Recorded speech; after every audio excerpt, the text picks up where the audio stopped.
Hello everyone, welcome back to McKinnon Defense. Today we are reviewing the Ruger LCR light carry revolver. But first, before we get started, just want to go over the safety rules again. The first rule is always keep your gun pointed in the safe direction. The second one is always keep your finger off the trigger until you're ready to shoot. And thirdly, always keep your gun unloaded until you're ready to use it. Alright? So I also want to go over the safety check of this particular revolver. I'm going to open it up here. There you go, it's empty. All the way in. Alright. Now, this is the Ruger LCR, which stands for Light Carry Revolver. This is one of the earlier models, and I will go over how you can tell whether or not this is an early model or not. This particular revolver comes in 38 Special+p, 9mm, 22 long rifle, and 327 Federal Magnum. It came out in January of 2009. As you can see, it is in fact a 5-shot revolver. And it is also, this particular one is a 38 Special. Let's see if we can see it here. No, it's on the other side. 38 Special+p. This one is a double action only revolver. Okay. As you can see, there is no external hammer. It's all internal, which means you don't have the option to actually cock it back. So that being the case, you just have the trigger pull. It's real nice and smooth.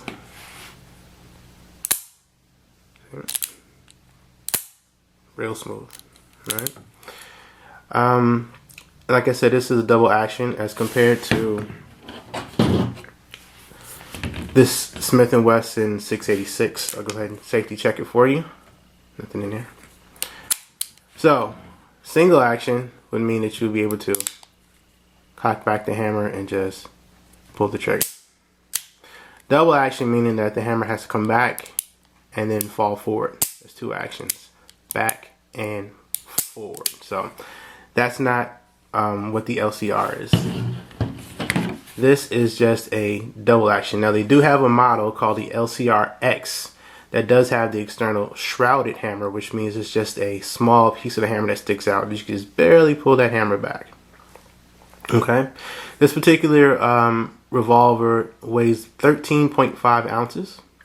Again, compared to the Smith & Wesson, which is all steel, this one is 42.3 ounces. And note the difference in the size. You kind of a size comparison of the two. So it's a very small revolver.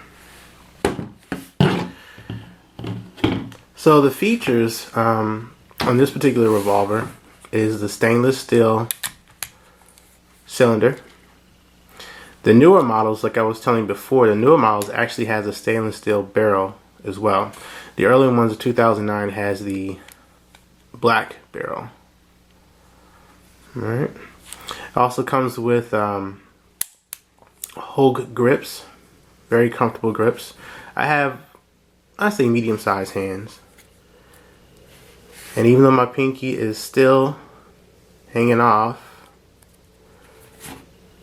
I'm still able to get a good grip on it, especially for one-handed shooting. Okay. Another option within this line is a crimson trace, where your laser would sit right about there. And I think there's a button around this area to activate the laser when you shoot it.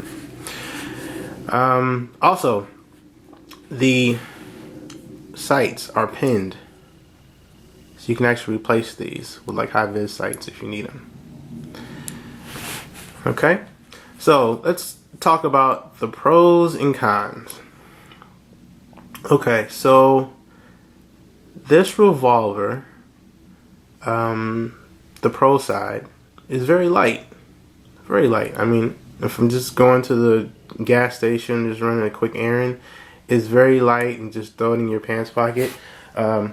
With the holster, of course. This is the El Cheapo Uncle Mike's pocket holster, and fits right in, and then you put it in your pocket.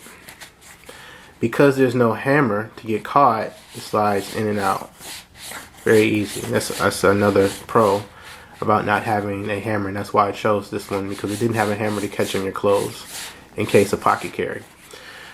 This is also good for ankle carry. I don't have an ankle carry holster, but it's also good for ankle carry. It's fairly, not too bulky here, and it'll fit on your ankle. I wouldn't recommend ankle carry as your primary means of carry. That's something you have to train on extensively. It is hard to bend down and get that firearm out of your ankle holster in time in a crisis situation. The other pro is that it's lockable, and it's lockable in a couple of different ways. Let's see. It actually comes with a lock, and how that works: you pop the cylinder open, and you have your pistol locked that way, your revolver. Okay. The other way is that it comes with a key to actually take this blade, put it in here, and turn it, unscrew it. To save time, I'm just gonna grab a screwdriver. Now, I don't think anyone is gonna do this every day. I know I didn't. I didn't go and unscrew this every day. I actually have a portable lockbox if I ever have to leave it in my car or something. And when I get home, I have a place to keep it in my safe. Again, this is not my firearm I choose to protect my home. Okay.